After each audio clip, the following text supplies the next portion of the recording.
Ventura County is as diverse in its landscape as it is in its people. And that diversity should be reflected in its news. So, we're bringing Ventura County a broader view, exposing the often unreported side of global, national, and local issues, including coverage of issues happening here in Ventura County, with speeches, interviews, and documentaries from voices rarely heard on mainstream media.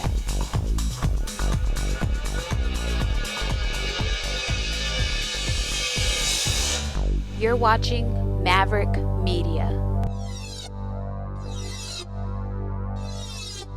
Educate, organize, act.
Hello, thank you for joining Pulse TV, where principles are part of our politics, the greater part of our politics. I'm Cindy Peister, and today we're going to have a little different format for you than we usually do, because we have two very special people in our community today. We are going to be interviewing the iconic Daniel Ellsberg. Thank you. Thank you so much for joining us, Daniel, so much. And we also have with us today Dahr Jamail, the unembedded independent journalist, a hero across the world for his courageous acts of going into Iraq, a war zone, without the overview or the protection of the military, and also the great independence to get the truth out to the American people. We owe him a great debt. So I have a few questions for Daniel that I'm going to ask, and then we are going to have Dahr step in, and he and Daniel will have their conversation from there. So thank you all for joining us. Daniel, it's just such an honor to have you here. I mean, incredible. I want to say that there's someone in this room who may even own their life to you, or because of your role in what you did in releasing the Pentagon Papers and getting the Vietnam War stopped. You've seen so much going back to Vietnam and to now. Can you just give us the broad strokes of contrast and comparison between what happened in Vietnam and what's going on now with Iraq, Afghanistan, and Pakistan?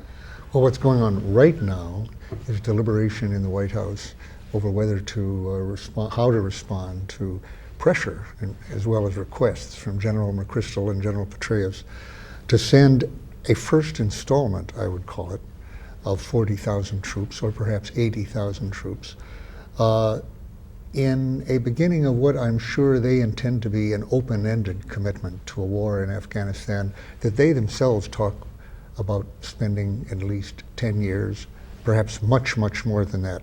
We spent 30 years supporting war in Indochina, first with the French and then through the Diem government and then directly. It was a 30 years war. Afghanistan, for the Afghans, has been 30 years already since since the Soviet invasion, and could easily be another 30 years more under the Americans and more.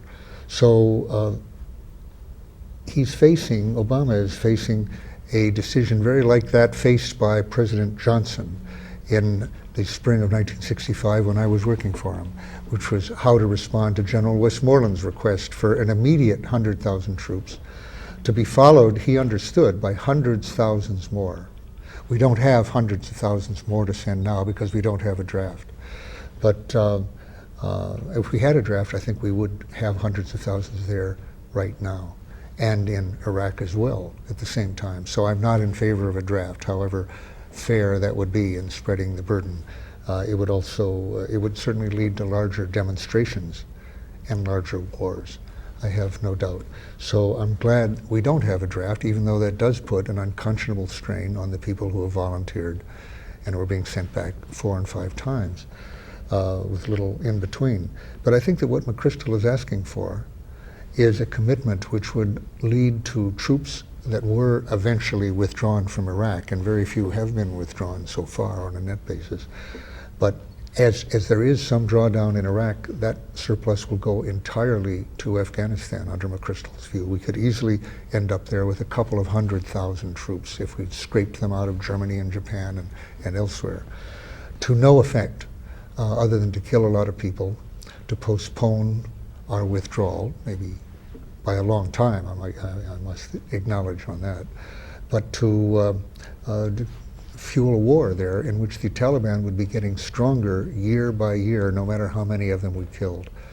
In a situation where we're facing a national people who are united, separated by many things, but united by one thing, which is a desire to expel foreigners from their country, and that was true in Vietnam.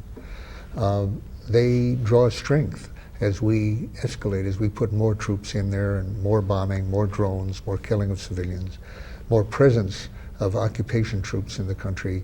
Their recruiting goes up, not down, despite the number that we're killing.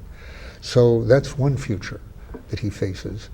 And with the very strong sanction that if he doesn't give the military at least a large part of what they're asking, he fears their resignation and possible revolt, in effect, joining the Republicans in denouncing him for losing a winnable war. I think they're entirely wrong if they really believe that it's winnable. But by saying that it's winnable and saying then that the president has withdrawn from it, has abandoned it, they'll paint him as a loser, a quitter, a weak, and so forth, which no president wants to face with his either legislative program or facing re-election. On the other hand, he's very unlikely to get out of a war that he's described already as necessary, which I think is very much of a misleading description of this war, totally inappropriate. A war in which victory of some sort is possible, a war with vital interests. I think none of those are true, which isn't to say we have no stakes in this at all, but nothing that would justify any such commitment. So he could very well go the way of Johnson, fearing the charges that will be pushed against him by the military and the right wing of the Republican Party if he doesn't fulfill these requests, let alone if he got out. He won't fulfill the requests altogether.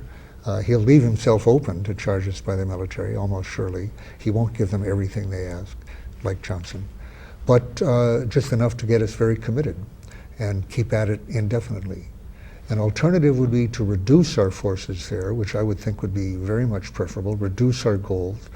It's hard to say exactly how to define. I don't have an easy answer to the question of what exactly should our policy be, other than that I think that one can be confidently opposed to the kind of escalation that the generals are asking for. But that leaves open a fixed deadline, a flexible deadline for total withdrawal. It leaves reduction of forces in the short run, which I think I feel is probably a very good policy, not one that he's likely to take. And then there's small increases. 10,000 better than 20,000, yes, I'd say 20,000 better than 40,000. Nevertheless, even those will commit us in a way that could be very fateful. Dr. Ellsberg, you've been calling for other insiders to come out and release papers like you did with the Pentagon Papers, 7,000 pages, took months to copy, months to get out to the media. If there were such an insider on the inside now that was willing to do that, given the fact that the media is so incredibly controlled now, and in fact all levels of discourse in the United States, whether it's the universities or the media, no matter what the venue, there's such a repression on that kind of information. Would it be possible for a media person to actually be successful in getting things into papers like the Times? And part of what I'm thinking when I'm asking you this is Sibel Edmonds' case and the state's privilege situation. So what do you say? Is there somebody, if someone was inside and wanted to get out documents of a similar nature that would provide information that the American people don't have access to currently, would it be possible? Well, I think the picture's a little more mixed than you presented. The New York Times, for example, did, on the one hand, withhold knowledge that they had, that given to them by Thomas Tam of the Justice Department, about the massively criminal warrantless wiretapping that was being done from 2001 on by the National Security Agency. And they withheld that, they had it before the election of 2004. I think if they'd revealed that in a very tight race, it could very well have spared us 4 more years of George W. Bush. So I think they're very culpable, actually, for having withheld it. And of course, it doesn't show much courage to have done that on the request of the White House. On the other hand, after a year, faced with the probability that, in fact, the knowledge that one of their newsmen was going to publish that anyway in a book and sort of scoop them, they did put it out, and they did get a Pulitzer Prize for it.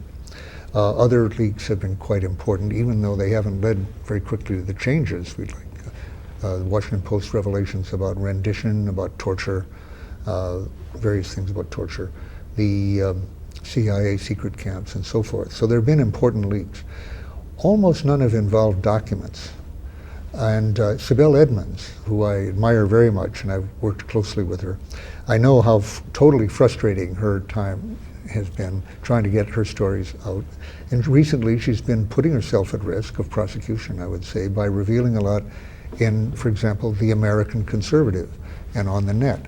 Not exactly mainstream sources. She's gotten it out with no effect that one can see. She still hasn't gotten it into the mainstream press. But one thing to notice there is she hasn't put out documents, and I take it doesn't have any to put out. And in a story like hers, which is so explosive, the press at least uses the excuse that they don't know whether to believe her story, she doesn't have corroboration and so forth. If she did have documents, I think she could get them into the mainstream press. And likewise, coming back then to the Pentagon Papers, again, you have the option that I didn't have 30 years ago of simply getting a scanner and putting them out on the internet directly, not waiting. That's what I would have done now instead of waiting several months for the New York Times to put them out. If they didn't assure me they were going ahead, and I probably wouldn't have waited if I'd been able to put them out on an internet, which I wasn't. So that's a possibility there now. And of course, there's shows like this. Well, thank you very much for that. I appreciate it.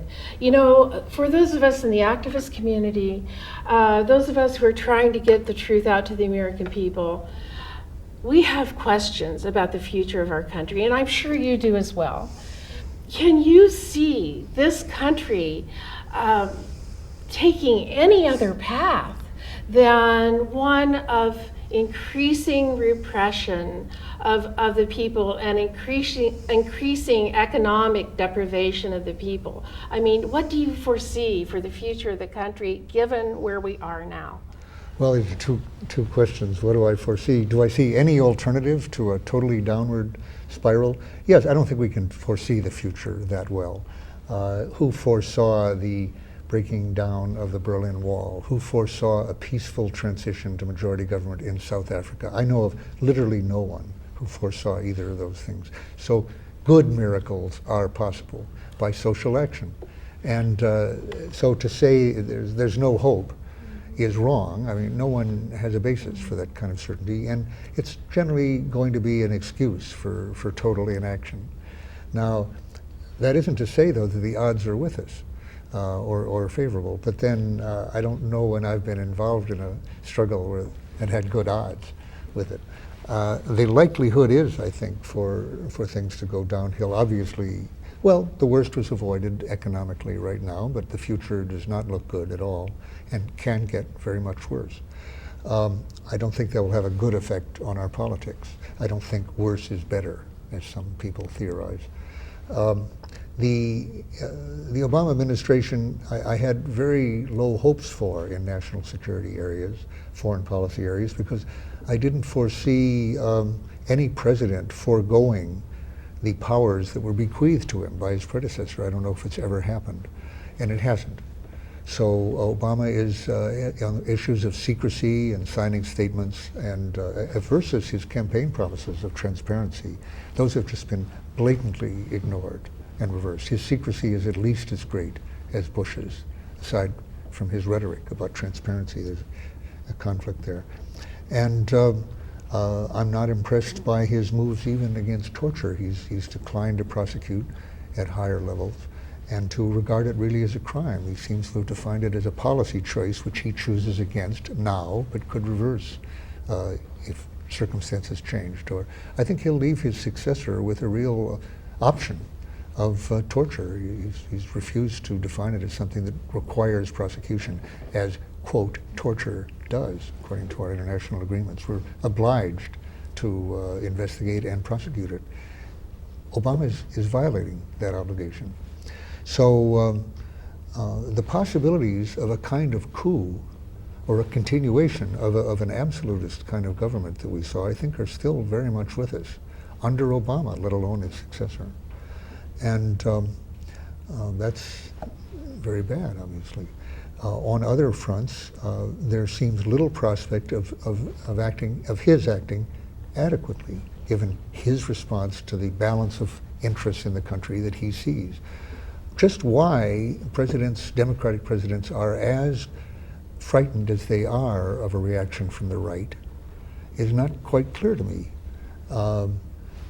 Lyndon Johnson acted that way, having demolished the Goldwater right wing, which was, after all, the seedbed of the current right wing. It wasn't there. It was destroyed in 1964, and yet he acted as though it was just something ready to pounce on him and that he had to respond to. And similarly, ever since, Democrats have run scared on this, and right now Obama seems to be running scared of what will happen if he thwarts the military. Now, they may know better than I do, if I'm sure they do on politics. It's just that it's just not obvious why they are as cautious as they actually have been right along when it comes to military spending and to all these measures. But anyway, that's the way they act. So he hasn't done what seems adequate on the stimulus, better than nothing, but I believe Paul Krugman's warnings about this. He hasn't done what's needed in the environment by any means on the global warming. Health, clearly better than nothing. Maybe he'll get something that no one else has gotten. He'll go further. And yet it's so far from what's appropriate or what we need that it's dismaying. So although I didn't expect too much from Obama, the performance has been at the low end of my expectations, let's say. And I think considerable pessimism is appropriate, is realistic. But as Gramsci said, what is it? Pessimism of the intellect and optimism of the will is what's called for. Thank you, Daniel. I'm going to turn it over to Dahr. Thank you so very much. Dahr. Thank you. Dan Ellsberg, it's great to be with you. Great to be with someone that Henry Kissinger referred to as the most dangerous man in America. Dahr, I'm sure you would have earned that description if you were a little older. A couple of troublemakers sitting here. Yeah. Well, there's so much we could talk about, but I would like to start with your analysis of what is the Obama administration's main objective now in both Afghanistan and Iraq. Let me give a rather provocative answer to that. What I learned from working on Vietnam and since then, I think, is that the main objective of a man who sits in the Oval Office in the White House is to be reelected in the next term, if he's in his first term, and to affect the domestic politics of the situation, such as to get through a legislative program in particular. Not all presidents are equally preoccupied with a legislative program, but Lyndon Johnson was, for example, the Great Society.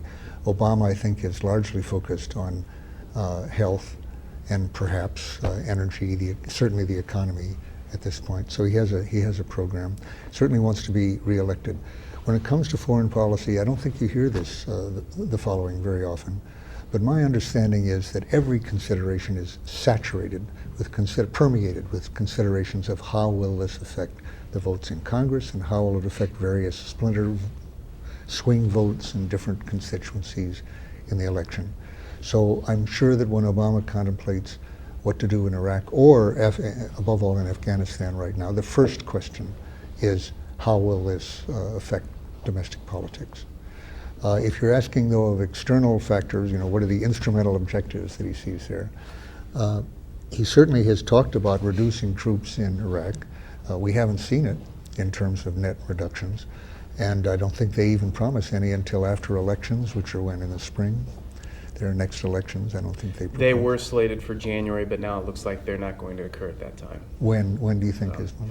Spring. I think next spring would be the earliest at this Well, point. let me make a prediction then. We won't see much net reduction, if any, in forces in Iraq going to Afghanistan, let's say, or going anywhere. First point. Ultimate objectives. Obama has never promised to take all the troops out, specifically to take the bases out. I don't think he's ever had the slightest intention of seeing those bases gone while he is president, nor did his opponent, Hillary, or of course any of the major Republican opponents. So, and here I would be interested in your opinion, which would be worth a great deal more than mine, about the situation in the area. But I find it hard to believe that there will be an absence of resistance to the presence of U.S. occupied bases in Iraq indefinitely. Do you think there will come a time when the balance of forces there will be such that no one will have to be killed to maintain our bases there? No, absolutely not. I think that, as long as there's occupation and the injustices that go with it, there will always be resistance. Okay, so from that point of view, I expect him to be killing, or us to be killing and dying to some degree in Iraq indefinitely, really indefinitely. And for that to change would take the kind of reorientation that we saw with the ending of the Cold War, almost, which did happen, or in South Africa, as I mentioned earlier. These things do happen, but not very often, and they don't happen in ways that you can foresee very well. So I see an indefinite war in Iraq. How about now? Iraq, though, is an area where we have real imperial benefits. Bases important bases in the middle of the oil region of the world, and next to some control over the government with relation to Israel. Now, Afghanistan, the benefits seem much less. Pipeline, energies going to gas, as I understand, going to our new ally, India. People say, what do we care as to whether energy supplies get to India or not? But on the other hand, people say, no, India is our new best friend in the area, and we are concerned about them. But enough to put an indefinite number of troops, that's hard to believe in Afghanistan. If he were to increase largely our troops in Afghanistan, I believe it would be only for domestic reasons. That is, to keep the military from attacking him domestically and affecting the balance, as I was discussing in the earlier segment here. How about, what if he doesn't do that? What are his alternatives? Well, he can keep pretty much where he is. That's what Biden seems to have advised, at 68,000 troops. Or isn't it, I think it's actually committed somewhat more than that at this point. And, or he could go down, which would seem to me desirable and not impossible politically. Difficult, but not impossible. Down how far? Well, he could pretty much stay in the cities, something like what was called an enclave strategy in Vietnam, which would have the benefit of preserving some benefits for the women of the cities, or women who went to the cities in Kabul and Kandahar and elsewhere. For how long, I don't know. Another possibility, state in a timetable, like for withdrawal, perhaps 18 months, a year, 2 years, and for total withdrawal, and do what we could in the meantime to affect the politics there in a good direction. We've talked only here about troop levels. Others talk about, and I'd love to hear your views on this, that the real direction to go is in a way of regional negotiations of all the parties in the immediate area, including the Taliban, but also regional negotiations involving all major players from Pakistan, Iran, Russia, China, and to try to, perhaps, as one friend of mine suggested very radically, try to address all of the problems of the whole region at once and make some grand bargains, to include Palestine, to include even Chechnya and Turkey. So that may be quite utopian, and yet he was suggesting that it might make things easier to deal with than doing it one at a time, that some real bargains might be possible. These are things I can't judge very well. Mm-hmm. The only thing I feel fairly confident in suggesting is don't go up. Mm-hmm. Now, with that as groundwork, the idea that the military is at this point being used as pawns, and I imagine there's quite a few parallels between this situation and when you looked at what was happening in Vietnam after having been there yourself as a Marine, and seeing the military basically be I was a former Marine. I was there as a civilian. Okay.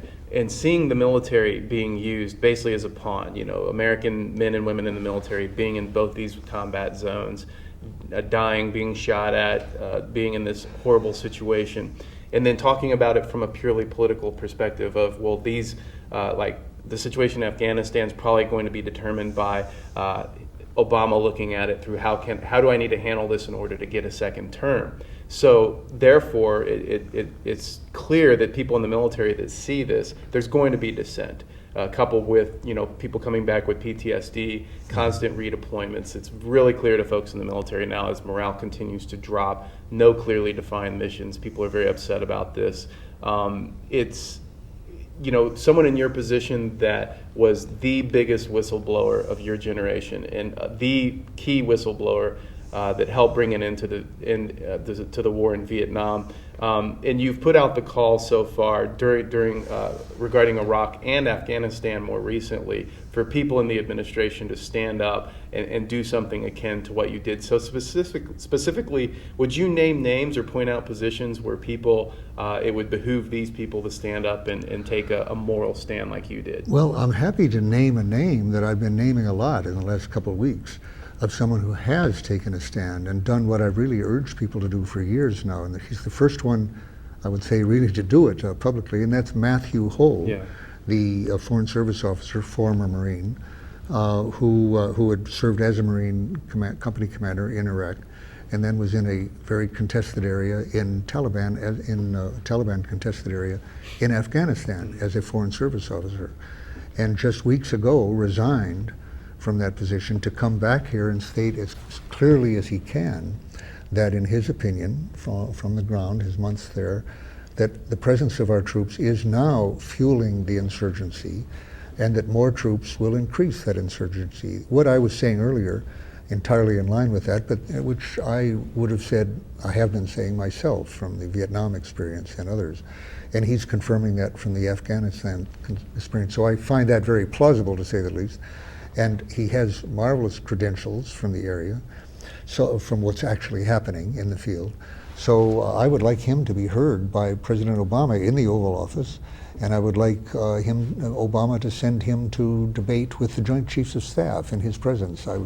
I suspect he could rip their arguments to shreds, as a matter of fact, and I would like to see that happen. And but in particular, I was in Washington just a week ago and urging a number of people that I won't name, reduce the effectiveness probably, but urging that he be brought before various committees, House Foreign Affairs, House Armed Services, Intelligence, Senate Armed Forces, Intelligence and Foreign Affairs, to testify against an escalation, and he is for a reduction in force, as I understand it.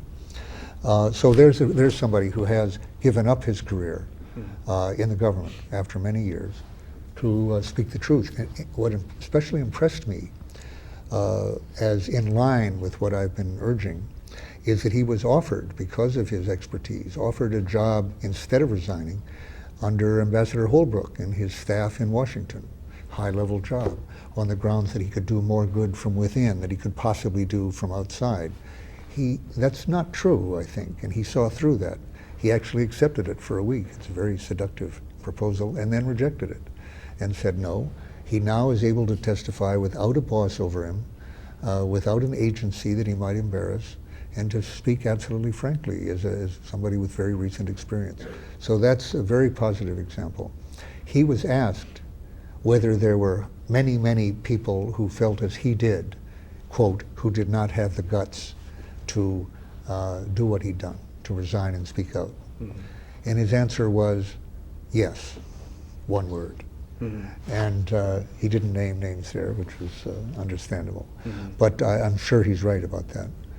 I would suspect that there are thousands of people in the military and the Pentagon and civilians who see it just as he does, and who see this as heading for disaster, and who can be predicted under normal, that is, normal crisis conditions like this, will keep their mouths shut, except perhaps to their bosses or their colleagues. Even that is risky, and people do take that risk, but not the risk of speaking outside, losing their clearance, losing their career, as Ho is doing at the process. If you could talk directly to one of these people, whether there's someone in his position or higher, or all the way down to a specialist in the Army following orders, going out on patrols in Afghanistan today that was against what they were seeing but afraid to stand up, what would you tell them? I would tell them, first of all, to take the effort to look up H-O-H, Matthew Ho, on the web, on Google News or YouTube, and to watch his videos, see whether they don't identify with him, whether he isn't the sort of person they work with or under or can admire, and listen to what he's saying, and see, and if they agree, recognize that they can do likewise. I would think that his example has the possibility of spawning just countless Ho's, new Ho's, who will speak out, many with documents, I would hope. Documents would be very, very helpful. I don't expect he had a lot of important documents in his field position in Afghanistan. And I don't know if he would have exposed them or taken. I would hope that he would take them with him if he had something worth giving. Estimates, his own memos, for example. He certainly put a lot of his own views in writing. It'd be very interesting to see what he has been telling his superiors over the last 9 months to show that this isn't some impulsive, last-minute conversion of some sort. If he has reports by other people, all the better. But he doesn't have to do that. I would like some people to do that. We need the Pentagon Papers of Afghanistan right now, last week, next week, much better this month before Obama makes his fateful decision than 2 or 3 months from now after the die is cast. Or perhaps it's not necessary. Even if Obama does go down now, he'll be under such pressure that more testimony will still be very, very helpful. So this is the time now for Pentagon Papers. As I've been saying for years to officials in the government, don't do what I did. Don't wait till another war has started, or the bombs have fallen and thousands have died, or an escalation has occurred, as is impending now. If you have documents that would undermine a wrongful decision here, would give the lie to deceptions that are being worked right now, consider, at the risk of your own clearance and your career and your access, and even of prosecution, consider going to the press and to the Congress right now, not waiting for your memoirs and not waiting years as I did. In the meantime, we are seeing more and more dissent in the military. It's largely covert. Most people are doing it by going AWOL or doing fake missions and this kind of thing. But we're seeing some instances of people standing up and making public refusals of deployments and this sort of thing to either Iraq or Afghanistan. To those soldiers, rank and file folks, lower ranking people specifically, that are thinking of doing this or might be afraid of doing it, or there's peer pressure, or for economic reasons they may not want to do it, what would you tell those people? Well, the first, pretty much the same advice I've just given would apply to them. There's an incredibly bad response to the very pressures you're describing: PTSD, fear of going to Afghanistan, feeling that the war is perhaps unjust or aimed at Muslims. And obviously, the worst conceivable response we just saw at Fort Hood, which is a crazy response as well as murderous, inevitably crazy and suicidal. Imagine what a man, I just thought of this as you asked the question in the context of our discussion, a psychiatrist. He's not a grunt, there's something unreflective and perhaps doesn't know the history of the period. With his education and his position, imagine what he could have done if he'd simply said, rather than committing suicide or killing other people, I will give up my career and take a stand here that other people, he's a higher rank than Ho, if I'm not mistaken. What was he, a guy who just killed people? Major? Major. A major. Good. Colonel is better, general is better. Major is very good. Come up and say, here's why I will not go. He could take the position that Aaron Watada, as a lieutenant, did in the Army as the first officer to refuse to go to Iraq, and was court-martialed for it. He could, in other words, have sought court-martial, in effect, just by refusing to go and giving the reasons for it. Now, clearly, the guy flipped out. He was, given what he did here, it was insane. That doesn't excuse what he did, but it just says he was insane. So a person who has cracked under all this, you can't ask to think clearly as to what his alternatives might be. But before he got into that, he must have been in some state of mind before he cracked. He felt this way for months, by all indications.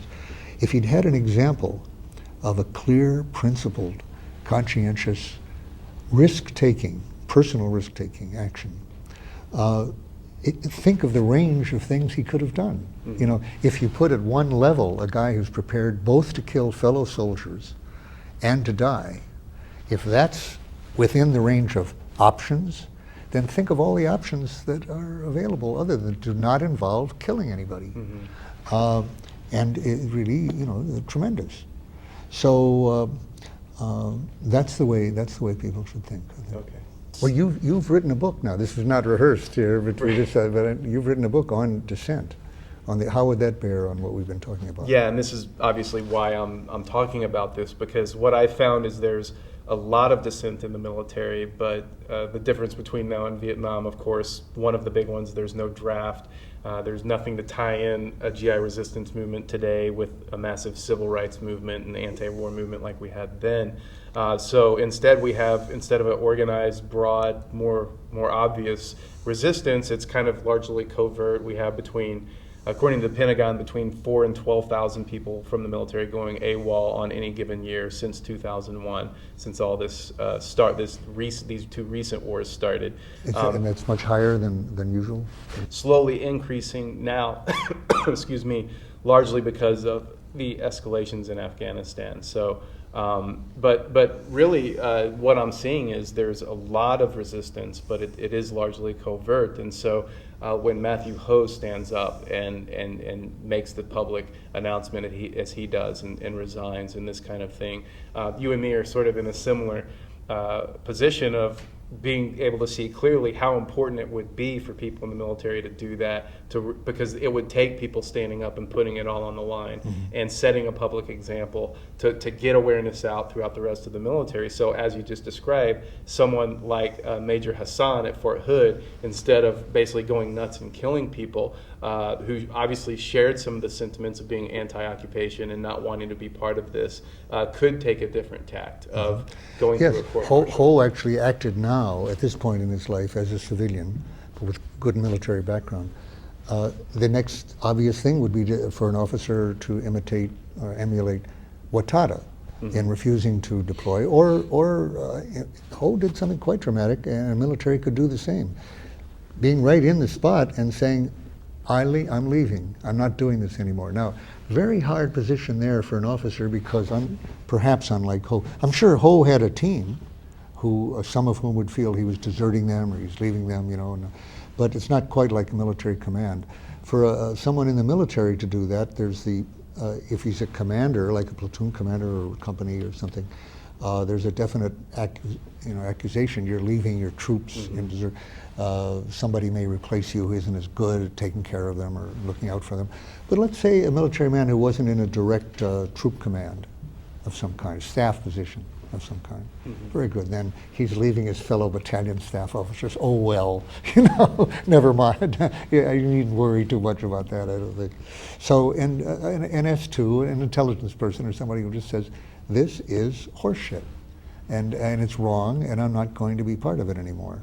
And I'm going to come back and tell the world, and bring back the estimates with him, and face court-martial if you have to. Remember the admirable whistleblower, I think a Navy person, who defied the orders not to reveal the names of the prisoners at Guantanamo so that they could be represented, and their cases could be followed, and he put out the names, and he did face court-martial, and he was imprisoned, and he's out. And he certainly did the right thing and acted admirably, and his life will go on from there. Well, a military man could do the same, and likewise in the government.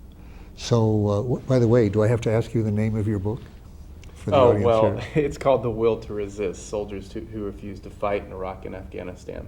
And to follow that up, when people do this, Matthew Ho and when Aaron Watada stood up, and the Camilo Mejia is the first conscientious objector to Iraq, and more recently Victor Augusto and Travis Bishop refusing to go to Afghanistan.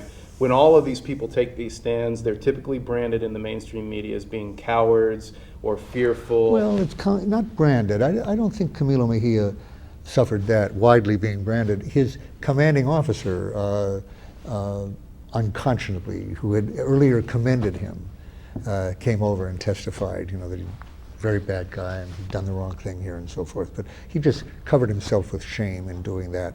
I think that Camilo Mejia is widely recognized as a man who acted very conscientiously, and a man who had early shown his conventional courage in combat. I say conventional because, not to put it down, but because, as you've seen, even as a civilian over there, I'm sure, and as I saw as a civilian official, courage in combat is simply everywhere. It's easy to see. You go under fire and everybody you see will be acting very steadily. I never saw anything even to criticize in the behavior of the troops I was walking with. And on the contrary, taking great risks to carry out orders, carry out a mission, take an objective, whatever, help a friend, wounded friend. So courage on the battlefield is simply routine and doesn't get the recognition that it probably should. Courage in opposing a government policy, in separating yourself from the crowd and in risking your own career rather than your body is much, much more unusual, unfortunately. And every example of it is worthwhile. Something I think that is probably very little appreciated is the following actually empirical result from a lot of psychological experiments. And that is that the effect of one person stepping out of line is perhaps very limited, because others can say, well, maybe he's a disgruntled person, or he's a martyr, he's went nuts. If the major who killed all these people had instead taken a very heroic, non-violent action of some sort, he would also be called nuts. In that case, that's what they would call him, to dismiss him. It makes a big difference if there's a second person who follows the same example, and a third, much better. Harder to dismiss, especially, they're independent. Harder to say that all these people are separately going nuts at the same time, are all martyrs and so forth. So that can start a flood. In other words, what's the tipping point? Mm-hmm. And it isn't usually at one example. Mm-hmm. It doesn't tip, unfortunately. That's why the government spends great effort to ensure that that one doesn't occur, Right. but especially if one does occur, which they haven't foreseen, that there not be one imitator. That's why I think I was indicted for 115 years. They were really very anxious not to have a second person. And I'm sure that did slow people up, quite a bit, 115 years sentence. And, but if somebody else had done it, right away, it would have. They were afraid of a flood. Mhm. And I'm saying very empirically here, they didn't have too much to worry about, it turns out, if there was just one example. Mhm. But they could have had a flood if there'd been two or three, and that's why they worked hard against that. So if you see somebody doing something, the right thing, and you think, gee, I could have done that, that's a good thing to do. Mhm. Rather than react, well, now it's been done, let's see how it works. Let's see what happens to him. Let's see what the effect is. You don't need a second example. That would be, unnecessary. That's the wrong reaction. If one person comes out, don't be afraid of being an imitator or being a clone or number two. Number two and number three can be highly effective. This is a point I've rarely made. I've had it in my mind for a long time because I've read the results of historical studies and empirical studies. And I don't think it's widely appreciated. Mhm. People do shrink from being simply an imitator of something, unless it's something terrible. Suicides get imitated, mass killings get imitated. But when somebody steps out of line and speaks up, they don't necessarily, people don't want to be seen getting the same kind of condescension that first person got, or contempt. And because they don't think it's necessary or worthwhile, it is. What parallels can you draw between the Vietnam War that went on for so long, with one escalation after another, with the two ongoing wars, insofar as what did these policies do to break down the military and push morale down and cause disgruntled soldiers and people coming back with PTSD and not getting the help they need? And what kind of parallels along those lines can you see between Vietnam and now? I'm not a specialist on that subject. My time in the military in the 50s was in peacetime. And as I say, walked with soldiers in combat. I did see combat in Vietnam as a civilian. But it was the PTSD effects later, of course, seemed to even surpass even the suicides are said to have surpassed the combat deaths eventually that can be attributed. And that seems to be happening now. Yeah. And of course, the injury problem, which rarely gets reported, we only see accounts of deaths pretty much. Mm-hmm. As I understand it, the injuries are getting worse and worse and more pervasive, in part because, as you know, of the body armor and and even the helmets have a perverse effect that they keep people alive, but at the cost of greater injuries than they would have, or injuries that would have led to death before, lead to, in some cases, you could say, injuries that are treatable, recoverable, but very often to paraplegics, to brain damage that's really terribly serious. And so we're seeing more of that than we saw before, rarely counted as costs of the effort. Hard for Americans to keep in mind, by the way, is to change the context here a little, that every time we talk about combat casualties or combat deaths, we should realize that the same penalties are being inflicted often tenfold on the population of the other country, the country that they're operating. And often, by the way, very little account is taken, we're very little concerned about the deaths of enemy soldiers. What exactly had Iraqi soldiers done to threaten the United States or anyone else since Kuwait, a dozen years earlier, 10 years earlier, to merit their death, their execution? They were defending their country against a clear-cut crime against the peace, against aggression as clear-cut as the Soviet invasion of Afghanistan, perhaps more so to some degree. Aggression as clear-cut as Hitler's invasion of Poland, or Saddam's invasion of Kuwait. In each case, they were defending their country. Their deaths, as far as I could see, were unjustifiable homicide, murder. And although international law does not count killings by soldiers under command, by troops, as murder, even if it's a war of aggression, they're not subject to prosecution. Lawyers have explained to me. But how about the higher-ups and the people who send the soldiers over to kill in those countries? I'm saying it's murder, and not only of the civilians who are killed in the, quote, crossfire or as deliberate targets, it's murdering of enemy troops, of quote, enemy troops. Saddam's troops were not enemies of the United States, period. They were not enemies of the United States, and they had not earned death. Now, in Afghanistan, what Ho is reporting is that we're killing people, a lot of civilians by any standard, and other people who are recruited for a variety of motives, but including the motive to expel foreign invaders, foreign occupiers, which is what we are. What right do we have to be killing them? I would say none, no right. We have not earned the right, nothing has given us the right to have killed people in Afghanistan. And if people say 9/11, the Taliban, as it is today, and really as it was then, was very little involved in, except by giving haven to Al-Qaeda.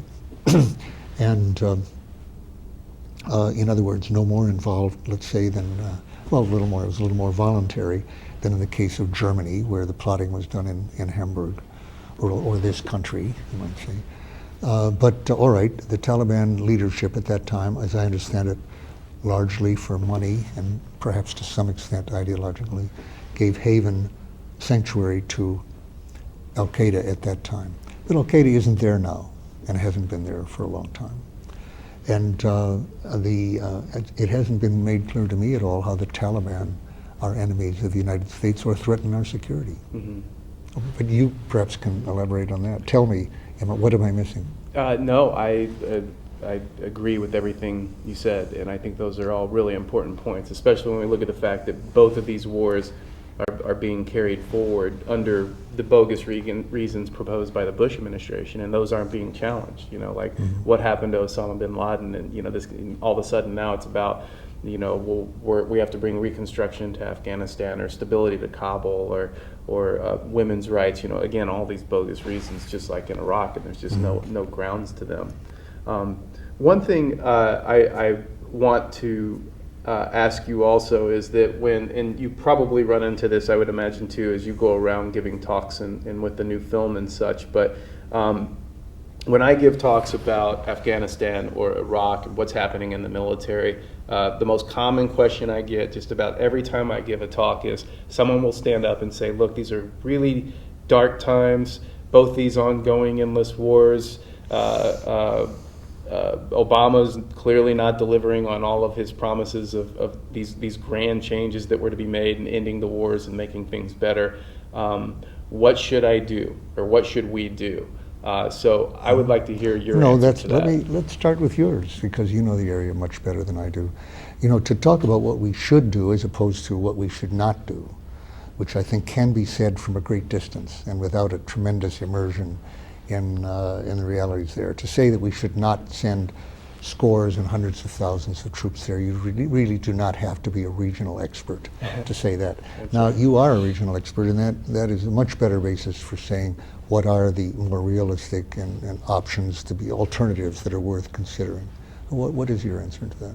I'll ask the same question as your audience. Well, I think for starters, I want to talk about it in a regional context with the Middle East and Afghanistan, but then also just with folks here at home who feel kind of snowed under with one horrible piece of information after another, whether it's climate change or nuclear issues or the economy or both these wars. So we'll split it up into two.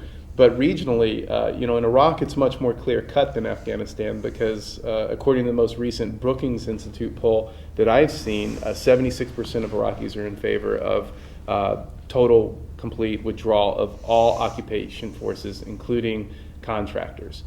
So that's pretty clear, you know, given that Iraq is, of course, not our country, never was, never will be, and that the vast, vast majority of the people there want an end to the occupation. And I think it's real simple. If they're willing to take the risk of a power vacuum, et cetera, it's their country, end of discussion. In Afghanistan, I'm not a diplomat, I'm not a strategist, I don't really know what the solution is, but I would certainly agree that sending more troops and upping the amount of combat operations is only going to fuel an increasing insurgency there. You know, when you say we don't know, we're not diplomats and so forth, I think we could probably agree on the following, that a very good thing for Americans to do, since most of the people in the government are not more informed about the situation than you are, certainly than you are, or even than I am, despite the fact that they read intelligence reports and so forth, but which may or may not give them more than the newspapers do. Good point. But given that, they should be listening. They should be asking for help and advice, and I would start with people in the area. Be listening a lot more broadly to all factions, not just in Afghanistan and Pakistan, but their neighbors in the whole area, including people who have a stake one way or another in the area. And that, I take it, includes Russia, China, Iran, and others. And I haven't actually heard what advice the Russians would give us. Now, but just on a military line, I would think that it is culpable. It is almost sure that we are not listening to Russian generals or majors or journalists to tell us what's going to happen to us with the next, which should be the first step. And the reason I'm sure of that is we didn't do it with the French. Say the French, they lost 2 world wars. The Soviets, well, we know how bad they were, terrible army. It's not as obvious. The Soviets did not lose a world war. Well, they did actually, the first. But the Second World War, they didn't exactly lose. And why we dismiss their military prowess so easily is not clear to me. But I think they should be listening to people who are involved there as to what they ran into with programs of the same kind we're talking about right now, against the same people, same terrain. We should be learning. But on the diplomatic side, what do the Russians and others feel? What do they say? It isn't that we should just do whatever they say. We should hear what they have to say. Do you actually know what their advice is on this? Well, I've spoken to some Russian journalists I've been doing some interviews around my new book, and of course I always ask them, so let's talk about Afghanistan, and that's where they reminded me of, oh yes, Afghanistan, the place where graveyards go to die. So that, that's empires go to die. Where empires go to die, right. Graveyard, interesting. Yeah, it is, and there's a lot of history to back that claim up too. I think that would be a grand idea to listen to them, and of course that's clearly not what's happening. But take all the people that we dismiss, our opponents, our potential adversaries, and so forth, like the Chinese. Mm-hmm. I would say it'd be interesting to hear what they had to say about this, and I don't happen to know. I'm sure we do listen a lot to what the Israelis think we ought to do, but they're not the only ones we should be listening to by any means.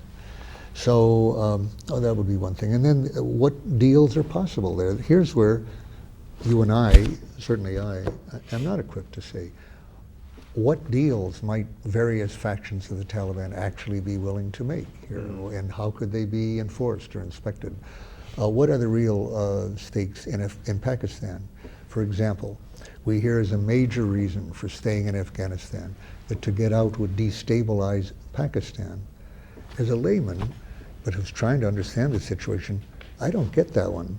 What I've heard doesn't suggest to me why that's going to destabilize Pakistan. After all, the Taliban themselves were virtually created by Pakistan, ISI, the intelligence service, with our encouragement and our money to a large extent.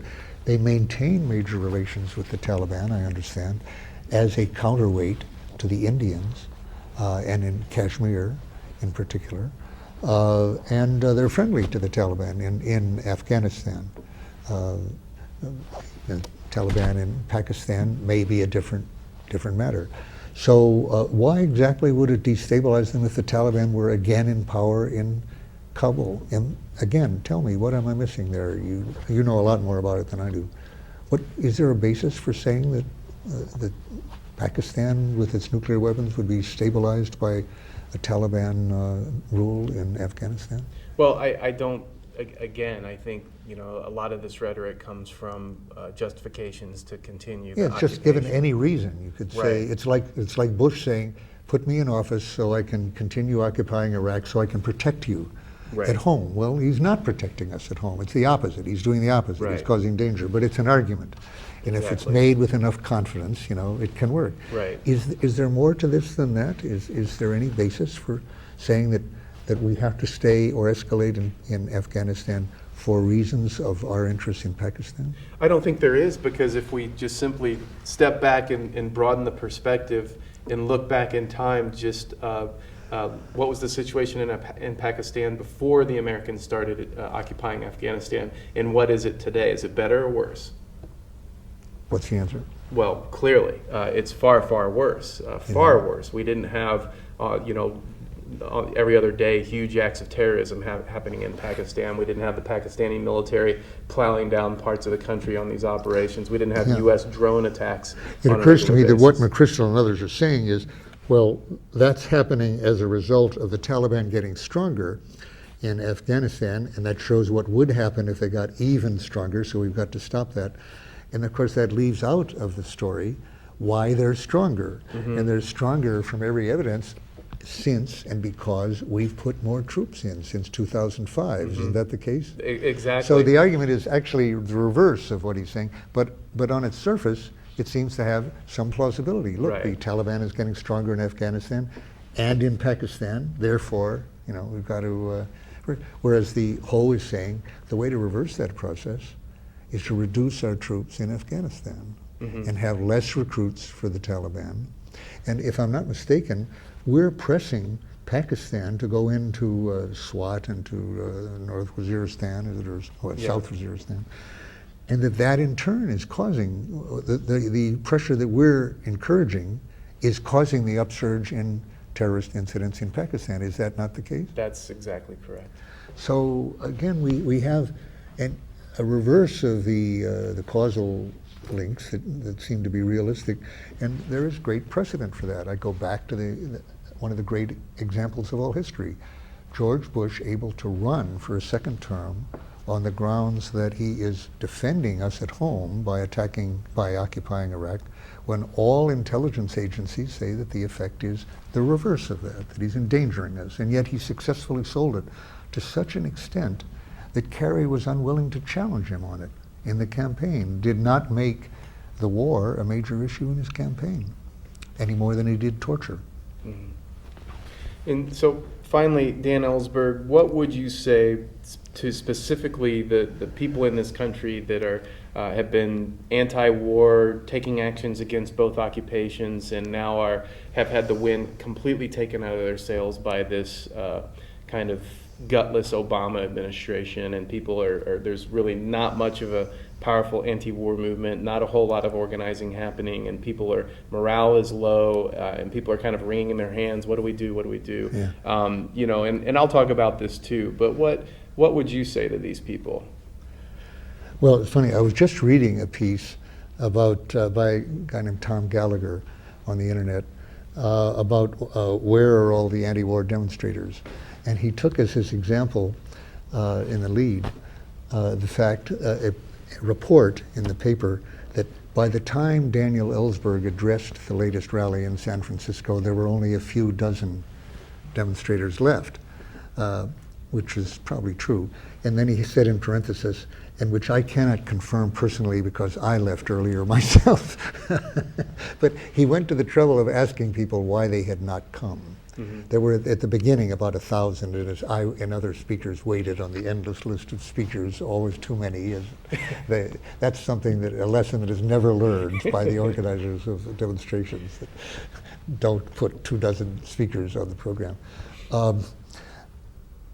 He asked people why they had not come, and they gave a number of reasons that were really very reasonable, aside from the personal things, why they had missed this one. And they range from the fact that the largest demonstrations in history, human history, against a war, before a war, took place on February 15th, was it? Correct. In 2003, before the war, perhaps 10 to 15 million people worldwide in one day. Nothing ever like it anywhere. Had no perceptible effect. Interestingly, it's interesting, Noam Chomsky raises the possibility that there was a hidden effect more than people realized, that without that expression of public sentiment, The war would have happened, as it did anyway, but it could have been much bloodier than it was. I'd never seen this suggestion. It was bloody enough, obviously. But you notice the shock and awe did not continue as long as had earlier been predicted. You know, the bombing of Baghdad, the heavy bombing of Baghdad. And he suggests that they refrained from the kind of tactic that they used in, say, World War II or Korea. Fire bombing of the cities was out of the question because of the degree of anti-war sentiment, that it might have been done otherwise. I've never seen that proposed. It's possible, though. Yeah. But of course, it didn't prevent the war, and they didn't see a real effect of it. And then other people said, recognizing the demonstration would probably not be very large, they didn't want to be demoralized by attending one more under-strength, demonstration of weakness, which might even be bad politically by showing there was not much popular resentment. I felt that myself, and then felt it's happening. Somebody's called this thing. I don't expect it to have much effect, or my presence to have any importance, but I'm going to be there anyway, rather than not go to demonstrate, to register my protest on this anniversary of the war. And I used the occasion to say that I thought it was not just the 8th anniversary of the Afghanistan war, but that this was could be regarded could turn out to be the first demonstration against a massive escalation of the war right now, and the first demonstration of the rest of our lives. And because if he does escalate, it will be the rest of our lives. So what to do? I'm not sure I disagree with the people who say that demonstrations per se, at this stage of our experience, do not seem very effective, do not get a lot of attention from the press. And or the society at large, and never did have that much effect on the executive branch directly. But I think that pressure on Congress, lobbying in various ways, and campaign activity, primary challenges to people who've supported the war, is more promising, although, again, we're not seeing, of course, much of that, but it's certainly called for. We need an anti-war movement. There's more promise at this moment, this week, for effective pressure on Congress and the executive than there has been for years, because Obama is, in fact, hesitating, to say the least, before he gives in to the military requests. So the chance of, and there is a struggle going on within the administration. I wouldn't have predicted that we'd find Rahm Emanuel, and along with Biden and others in the administration opposing the escalation, which could be very powerful. But that means there's something to work with there, to try to push one side, support one side rather than the other. I think there's a great unexploited potential for professional organizations and associations to take stands in contrast to their absolutely execrable silence over recent years. And I'm speaking of doctors versus the participation of doctors in torture, and versus torture altogether. The psychologists, at last, to join the psychiatrists and the medical association in denouncing torture. The American Psychological Association has been contemptible, really, in its reluctance to discourage their members from either taking part in torture or riling the military, on whom they depend for contracts. Again, to mention torture, which is a very clear-cut legal violation of domestic law, the Constitution, and international law. We haven't heard from lawyers' associations to the extent we should. There should be a lot of lawyers in the military, apparently. The Judge Advocate General were creditably spoke internally against this, the illegality of it, and the wrongness of it, but not externally, as they should. So again, lawyers in general could be taking and rebuking, rejecting the views of their colleague John Yoo, the tenured professor at Bolt Hall in Berkeley, whose views are anti-scholarly, actually, totally deceptive, even though he may believe them to some extent himself, but I hold his fellows much more accountable for failing to point out the legal invalidity of the arguments he's making. So I think, in other words, you could do a lot to delegitimize these measures, including, of course, the major abuses of the Constitution, which are being continued under Obama. Actually, I was pressing a lawyer friend of mine last night to explain to me who wants to give still Obama more benefit of the doubt and so forth. Just how does this constitutional law teacher, Obama, differ in his actions, in his policies, from that other constitutional law scholar, John Yoo? He gave me what he thought were some examples. I wasn't impressed by them.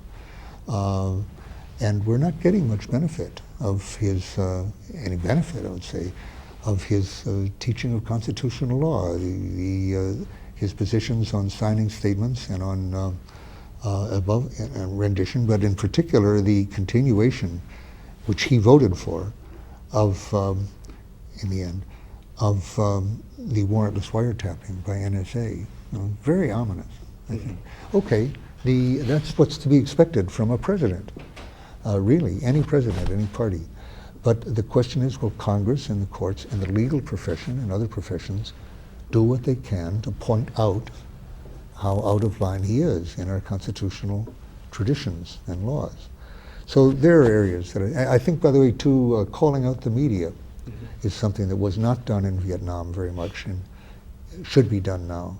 Of course, the newspapers are kind of reeling anyway now, and you might say this is piling on. Well, maybe that's the very time when there's a vulnerability to point out, for example, to your local newspaper, what we can now point out. Here's what appeared on antiwar.com or commondreams.org from all across the country. Here's a story that was covered by 17 other newspapers. How come you missed it?